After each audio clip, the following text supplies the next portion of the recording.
ಇನ್ನು ಮುಂದೆ ನಿಮ್ಮ ನೆಚ್ಚಿನ ಧಾರಾವಾಹಿಗಳ ಫುಲ್ ಎಪಿಸೋಡ್ಗಳು ಸನ್ ನೆಕ್ಸ್ಟ್ ಆಪ್ನಲ್ಲಿ ಮಾತ್ರ.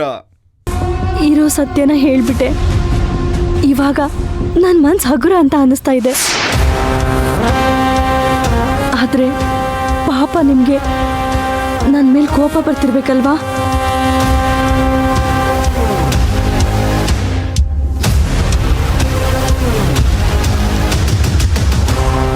ಬೇಕಿದ್ರೆ ನನ್ನ ಬಾಯಿಗೆ ಬಂದಂಗೆ ಬೈರಿ, ಆದರೆ ದಯವಿಟ್ಟು ನಿಮ್ಮಿಂದ ನನ್ನನ್ನು ದೂರ ಮಾಡಬೇಡಿ ಪ್ಲೀಸ್.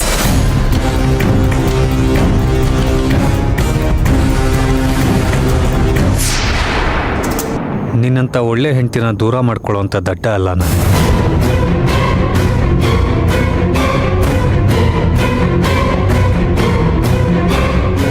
ನಿನ್ನ ಈ ಟ್ರಾನ್ಸ್ಪರೆಂಟ್ ಗುಣನೇ ನನಗೆ ತುಂಬ ಇಷ್ಟ ಆಯಿತು. ಪ್ಯೂರ್ ಹಾರ್ಟ್ ನಿಂತು, ಯಾವ ಸತ್ಯನೂ ಮುಚ್ಚಿಟ್ಕೊಳ್ಳಲ್ಲ, ಎಲ್ಲನೂ ಹಾಗೆ ಹೇಳ್ಬಿಡ್ತೀಯ. ನಿನ್ನ ಮೇಲಿರೋ ರೆಸ್ಪೆಕ್ಟ್ ನನಗಿನ್ನೂ ಜಾಸ್ತಿ ಆಗಿದೆ. I love you.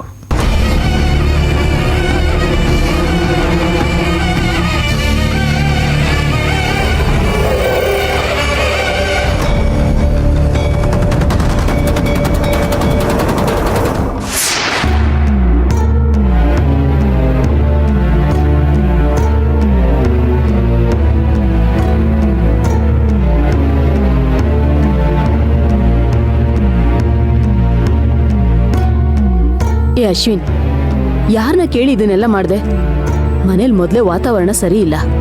ಮನೆಯವ್ರನ್ನೆಲ್ಲ ಸೇರ್ಸೋ ಬದಲು ಒಡೆಯೋ ಕೆಲಸ ಮಾಡ್ತಿದ್ಯಲ್ಲ, ಬುದ್ಧಿ ಇಲ್ವಾ ನಿನ್ಗೆ? ಏನಮ್ಮ, ಆ ಕರ್ಣ ನನ್ನನ್ನು ಬ್ಲೇಮ್ ಮಾಡ್ದ, ನೀನು ನನ್ನನ್ನೇ ಬ್ಲೇಮ್ ಮಾಡ್ತಿದ್ಯಲ್ಲ. ಅವಳು ಯಾರೋ ಕರ್ಕೊಂಬಂದು ಅಮ್ಮ ಅಂತ ನಮ್ಮ ಹತ್ರ ನಾಟಕ ಮಾಡಿ ನಮಗೆಲ್ಲ ಮೋಸ ಮಾಡಿದ್ರು ನಾವು ಸುಮ್ಮನೆ ಇರಬೇಕಾ?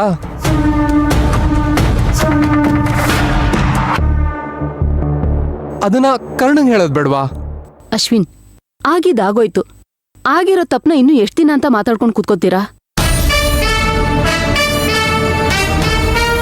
ಈಗ ಪ್ರಿಯಾ ಬದಲಾಗಿದ್ದಾಳೆ. ಈಗ ಬದಲಾದ್ಮೇಲೂ ಅವಳ ಮೇಲೆ ಹಠ ಮಾಡ್ಕೊಂಡು ಕೂತ್ಕೊಂಡ್ರೆ ಪಾಪ ಅವಳಿಗೆ ಅನ್ಸಲ್ವಾ, ನಾನು ಮುಂಚೆ ಇದ್ದಿದ್ದೆ ಸರಿ, ಬದಲಾಗಬಾರ್ದಿತ್ತು ಅಂತ? ಅಶ್ವಿನ್, ಶಿಕ್ಷೆ ಕೊಡ್ಬೇಕಾಗಿರೋದು ತಪ್ಪು ಮಾಡಿರೋರ್ಗೆ ವಿನಃ ಬದಲಾಗಿರೋರ್ಗಲ್ಲ. ನೋಡು ಅಶ್ವಿನ್, ಇದೇ ಕೊನೆ. ಅವಳ ಪಾಡ್ಗಳನ್ನ ಬಿಟ್ಬಿಡು. ಅವಳ ವಿಷಯದಲ್ಲಿ ಇನ್ಯಾವತ್ತೂ ನೀನ್ ಮೂಗ್ ತೋರ್ಸೋದಕ್ಕೆ ಹೋಗ್ಬೇಡ.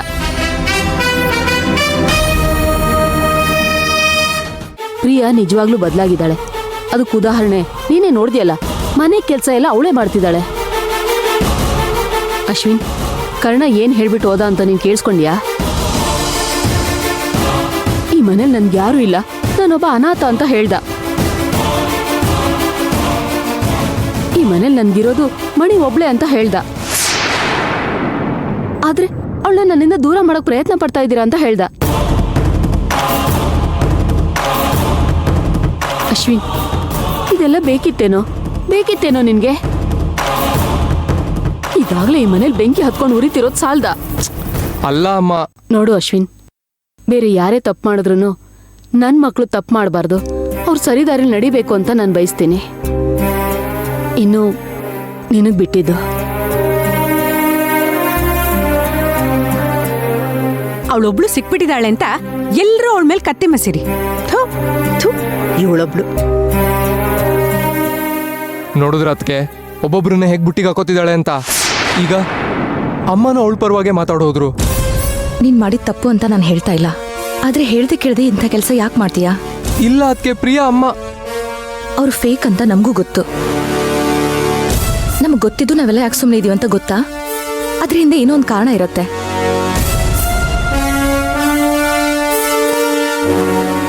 ನಮ್ಮ ಮನೆಯಲ್ಲಿ ಅಷ್ಟು ಜನನು ಎಲ್ಲ ವಿಷಯ ಗೊತ್ತಿದ್ರು ಸುಮ್ಮನೆ ಇದ್ದಾರೆ ಅಂತಂದ್ರೆ ಅದರಲ್ಲೊಂದು ಕಾರಣ ಇದೆ ಅಂತ ತಿಳ್ಕೊಳ್ದೆ ನೀನ್ ಯಾಕೆ ಮುಂದುವರೆದೆ? ಅಲ್ಲ ಅದಕ್ಕೆ ಅವಳು ಎಲ್ರೂ ಕಣ್ಗೂ ಮಣ್ಣು ಹರ್ಚ್ಕೊಂಡು ನಾಟಕ ಆಡ್ತಿದ್ರೆ ನೋಡ್ಕೊಂಡು ನೀವು ನಂಗೆ ಸುಮ್ಮನಿರು ಅಂತಿದ್ದೀರಲ್ಲ. ಅಶ್ವಿನ್, ಸುಮ್ಮನೆ ಇರು ಅಂತ ನಾನು ಹೇಳ್ತಾ ಇಲ್ಲ, ಆದ್ರೆ ನೀನು ಅವಳನ್ನ ಹಿಡಿಯಕ್ ಹೋಗ್ತಿರೋ ದಾರಿ ತಪ್ಪು ಅಂತ ಹೇಳ್ತಿದ್ದೀನಿ ಅಷ್ಟೇ. ಅಲ್ಲ ಕಣೋ, ಅವಳು ಎಂತ ದೊಡ್ಡ ಕ್ರಿಮಿನಲ್ ಅಂತ ನಿನಗೆ ಗೊತ್ತಿದೆ. ಅಂಥದ್ರಲ್ಲಿ ಇಂಥ ಸಣ್ಣ ಪುಟ್ಟ ವಿಚಾರದಲ್ಲಿ ಅವಳು ಸಿಕ್ಕಾಕೋತಾಳಂತ ನಿನಗನ್ಸುತ್ತಾ?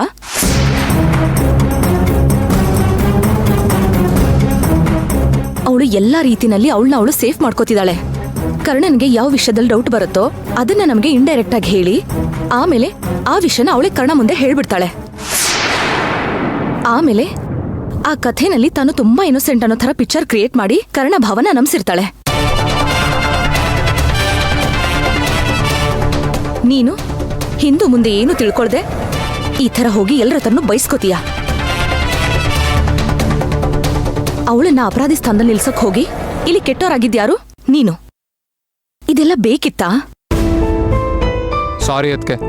ನೋಡು ಅಶ್ವಿನ್, ಲಾಕ್ ಮಾಡ್ತೀಯಾ ದೊಡ್ಡದಾಗಿ ಸರಿಯಾಗಿ ಲಾಕ್ ಮಾಡ್ಬೇಕು. ಈ ತರ ಚಿಕ್ಕ ಚಿಕ್ಕ ವಿಷಯದಲ್ಲಿ ಅಟ್ಯಾಕ್ ಮಾಡಿದಷ್ಟು ಅವಳು ದೊಡ್ಡ ದೊಡ್ಡ ವಿಚಾರದಲ್ಲಿ ತುಂಬಾ ಹುಷಾರಾಗ್ತಾ ಹೋಗ್ತಾಳೆ. ಆಗ ಪ್ರತಿ ಸಲ ಸೋಲಾಗೋದು ನಮಗೆ, ಅವಳಿಗಲ್ಲ. ಮೊದ್ಲು ಅವಳು ಏನ್ ಸಂಚು ಮಾಡಿದಾಳೆ ಅಂತ ನಾವು ಸೀಕ್ರೆಟ್ ಆಗಿ ತಿಳ್ಕೋಬೇಕು. ಆಮೇಲೆ ನಮ್ ಪ್ಲಾನ್ನ ಯೂಸ್ ಮಾಡ್ಕೋಬೇಕು. ನೀನು ಹೇಳೋದು ಸರಿನೇ ಸೇವಂತಿ. ನನಗೆ ಈ ವಿಷಯನೇ ಉಳಿಲಿಲ್ಲ. ನಾನು ಇವ್ರ ಜೊತೆ ಸೇರ್ಕೊಂಡು ಅವಳನ್ನ ಸಿಕ್ಕಾಕಿಸ್ಬೇಕು ಅಂತ ಪ್ಲಾನ್ ಮಾಡಿದ್ವಿ. ಅಯ್ಯೋ,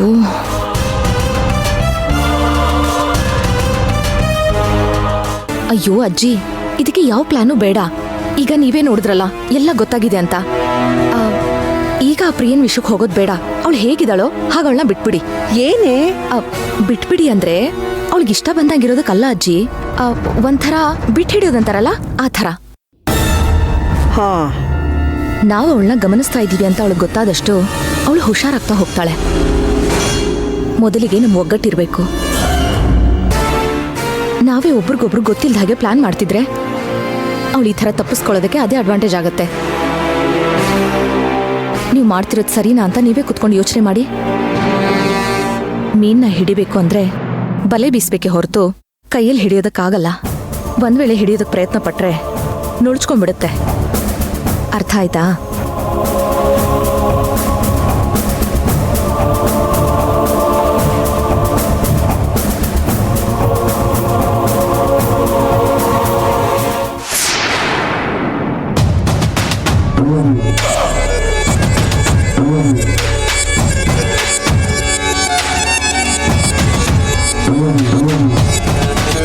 ಅಲ್ಲ, ಈ ಮನೆಯವ್ರನ್ನೆಲ್ಲ ಬುಟ್ಟಿ ಹಾಕೊಳ್ಳೋದಕ್ಕೆ ನನ್ನ ಶತ್ರು ರೂಮ್ ಕ್ಲೀನ್ ಮಾಡೋ ಪರಿಸ್ಥಿತಿ ಬಂತು ನನಗೆ.